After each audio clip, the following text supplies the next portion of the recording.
महात्मा गांधी से कहीं ज़्यादा नरेंद्र मोदी जी ने काम किया है स्वच्छता में। अच्छे मुख्यमंत्री साबित होते तो 15 महीने में क्यों चले गए? वो अपने विधायकों को नहीं संभाल पाए। वो जिले में 6 सीट हैं, 6 में से कम 6 सीट भी आ सकती हैं।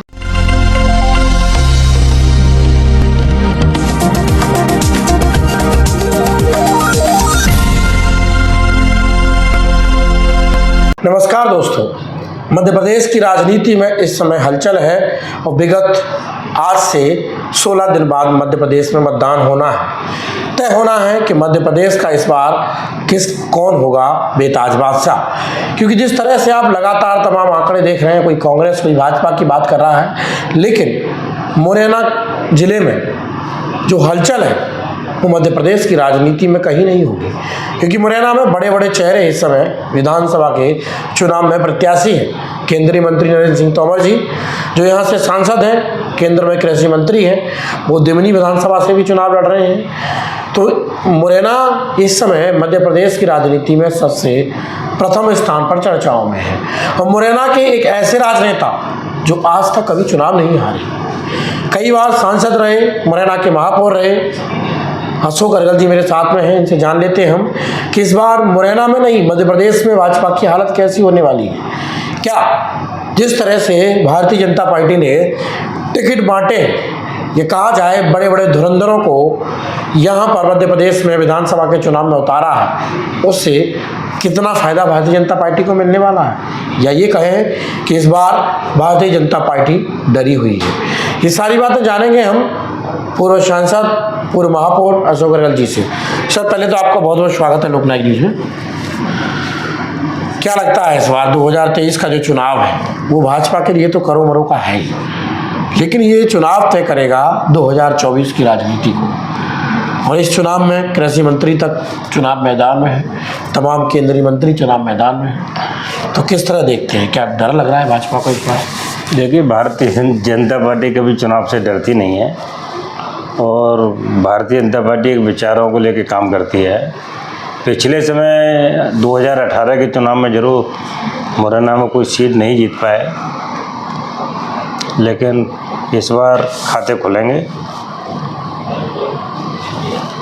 जिस तरह से मुरैना में आप मानते हैं कि किस तरह कौन सी सीट में बीजेपी ठीक कंपटीशन कर रही है? मुझे लगता है बीजेपी मुरैना जिले में 6 सीट हैं, 6 में से कम 6 सीट भी आ सकती हैं मुरैना में।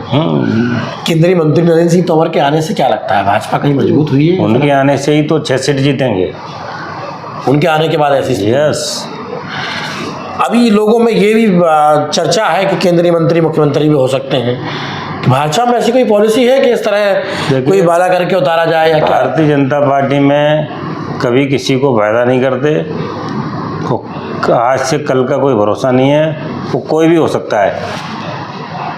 देश के प्रधानमंत्री माननीय नरेंद्र मोदी जी हैं, उनको पता भी नहीं होगा कि हम पीएम बनेंगे। खट्टर जी को नहीं मालूम था कि हम मुख्यमंत्री बनेंगे। उमा जी मुख्यमंत्री रही हैं। बाबूलाल गौर साहब को नहीं मालूम था, वो मुख्यमंत्री रह गए। शिवराज जी लोकसभा के सदस्य, प्रदेश के अध्यक्ष थे, 4थी बार सीएम है। तो ऐसा नहीं है कि बीजेपी में कभी भी कुछ भी हो सकता है। जिस तरह से वादों का दौर रहा, एक तरफ तो मुख्यमंत्री जी वादे करते आए, तमाम योजनाएं लेके आए। कमलनाथ जी ने 100 वचनों का एक पत्र जारी कर दिया, वचन पत्र जिसे कहें। तो ये वचन पत्र के बीच में क्या लगता है कितना फायदा बीजेपी को होगा, या कांग्रेस इस बार बाजी मार रही है? देखिए, मैं लोकसभा में 1996 में गया हूँ। मैंने मुरैना से श्योपुर तक की भी रोडें देखी हैं, मैंने पोरसा देखा है, मैंने कैनाल रोड भी देखा है और गांव की रोड भी देखी है। उस समय कहीं भी गांव में रास्ते नहीं होते थे। अटल जी के आने के बाद जो उन्होंने योजना लागू की, प्रधानमंत्री सड़क, उससे आज गांव-गांव में रोडें डल गई। मुरैना से कोई भोपाल नहीं जाता था भाई रोड, आज आप भोपाल भी जा सकते हैं, इंदौर भी जा सकते हैं। बहुत अच्छे हाईवे बने हैं, ऐसा नहीं काम नहीं हुआ, बहुत काम हुआ है। विकास के नजरिए बीजेपी ने काम किया है। स्वच्छता के मामले में आप देख लो, जिला नहीं पूरा देश देख लो स्वच्छता के मामले में। पूरे देश में स्वच्छता पर काम किया है। रेलवे में कितना विकास हुआ है आप देखो। कांग्रेस की सरकार होती थी तब कितना लेटरिन पटरियों पर पड़ा रहता था, लेकिन मैं मोदी जी को धन्यवाद देता हूँ कि आज पूरे देश में कहीं भी पटरियों में लेटरिन देखने को नहीं मिलती। लोटा संस्कृति भी उन्होंने बंद की है। घर शौचालय बना। महात्मा गांधी से कहीं ज़्यादा नरेंद्र मोदी जी ने काम किया है स्वच्छता पे, ये मैं दावे के साथ कह सकता हूँ। तो इस बार क्या यही मानकर नरेंद्र सिंह तोमर जी को चेहरा बनाया सब चुनाव में, नरेंद्र मोदी जी को, कि अब की बार शिवराज के चेहरे पे नहीं, मोदी के चेहरे पे चुनाव लड़ा जाएगा? बीजेपी में कभी भी कुछ भी हो सकता है। आप देखिए गुजरात में मुख्यमंत्री से लेकर सारे मंत्रियों को टिकट काट दिए। ये केवल संभव है बीजेपी में, और किसी पार्टी में नहीं है। वो किसी ने पार्टी नहीं छोड़ी, आप देख लो, सब पार्टी में है। आज जगह जगह ये कहते हैं कि बीजेपी एक डर का माहौल बनाती है, नहीं, जो कुछ बोलता है विपक्ष का उस पर ईडी बिठा दी जाती है, तो ऐसा है कहीं कहीं बीजेपी ये डर क्यों बनाती है? ये एजेंसियां स्वतंत्र एजेंसी हैं, ये काम करती हैं, ये बैठने के लिए तनख्वाह नहीं लेते, ये काम करेंगे उसके लिए इनको तनख्वाह मिलती है, इनको काम करना चाहिए। रात गश्त के लिए गाड़ी घूमती है कि नहीं, ऐसे ही इनका काम है।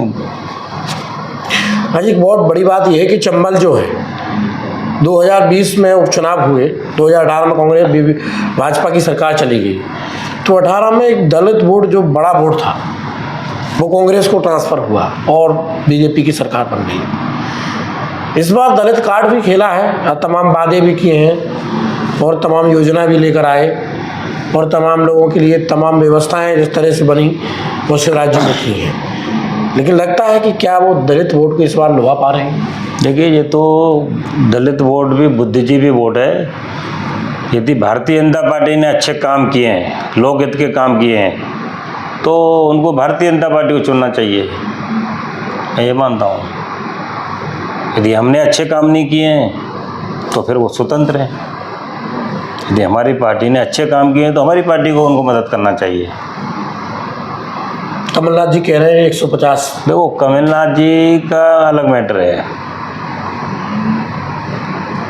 यदि उन्होंने अच्छे काम किए होते तो दिग्विजय सिंह 10 साल मुख्यमंत्री रहे, वो क्यों सत्ता से बाहर चले गए? अच्छे मुख्यमंत्री साबित होते तो 15 महीने में क्यों चले गए? वो अपने विधायकों को नहीं संभाल पाए वो। लेकिन उनका तो आरोप है खरीद फरोख्त करके सरकार गिराई थी बीजेपी ने। लोकतंत्र में ये सब नहीं होता। बताए, कुछ सबूत बताए कि कोई कहे कि मैं बिकाऊँ, कोई एमएलए बोल के बताए कि हम बिके हैं, कोई खरीदार बताए कि हमने खरीदा है।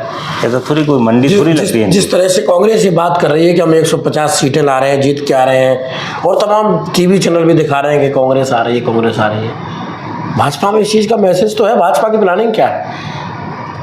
क्या लगता है इस बार बीजेपी अपनी जो बड़ी पैमाने पर मध्य प्रदेश की गद्दी है उसको? आप बताइए कि मध्य प्रदेश में कांग्रेस के कितने सांसद हैं?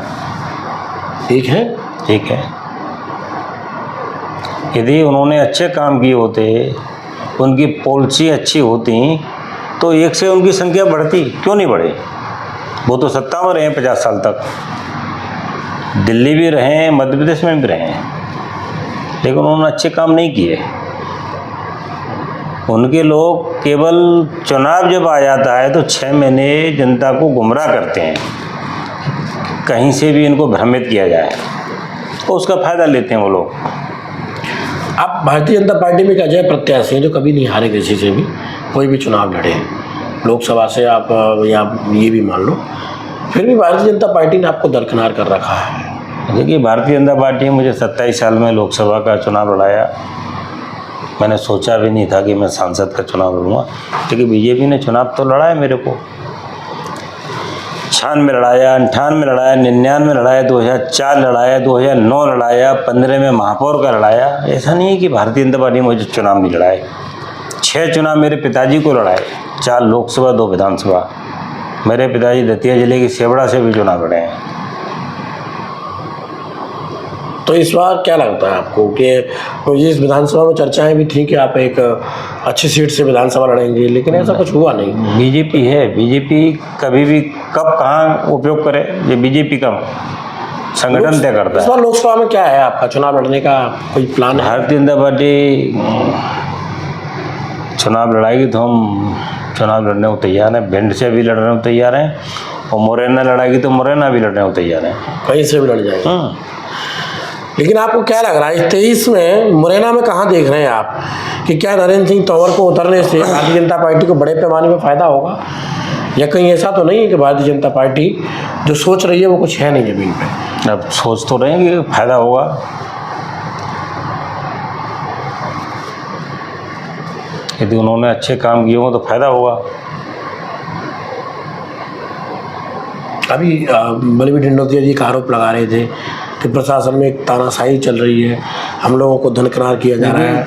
इस समय चुनाव आयोग के निर्देशन में सारे काम हो रहे हैं। सरकार इस समय कोई काम नहीं करती चुनाव के दौरान। जो भी है चुनाव आयोग काम करता है, किसको हटाना है, किसको रखना है, ये चुनाव आयोग का काम है। चलिए, ये थे हमारे साथ अशोक गर्गल जी, जिनका कहना है कि इस बार भारतीय जनता पार्टी मुरैना में 6 की 6 सीटों पर फाइट कर रही है और परिणाम भारतीय जनता पार्टी के फेवर में होंगे। दूसरा ये भी कहना है कि अगर भारतीय जनता पार्टी आने वाले 2023 के लोकसभा 24 के चुनाव में उनको मुरैना या भिंड कहीं से भी लड़ा दे, वो लड़ने के लिए तैयार है। मजबूत दावेदारी है और अजय सांसद कहा जाता है इन्हें, क्योंकि आज तक कोई भी चुनाव नहीं हारे, बड़े चेहरे हैं भारतीय जनता पार्टी में। लास्ट में 2024 में इनसे बड़ा भारतीय जनता पार्टी के पास कोई हुक्म का इक्का नहीं है, और लाजमी है कि 2024 के चुनाव में, लोकसभा के चुनाव में इनका उपयोग भारतीय जनता पार्टी कहाँ करती है, ये तो समय बताएगा। तब तक बने रहिए, देखते रहिए। कैमरा पर्सन प्रताप के साथ ब्यूरो रिपोर्ट, लोकनायक न्यूज मुरैना।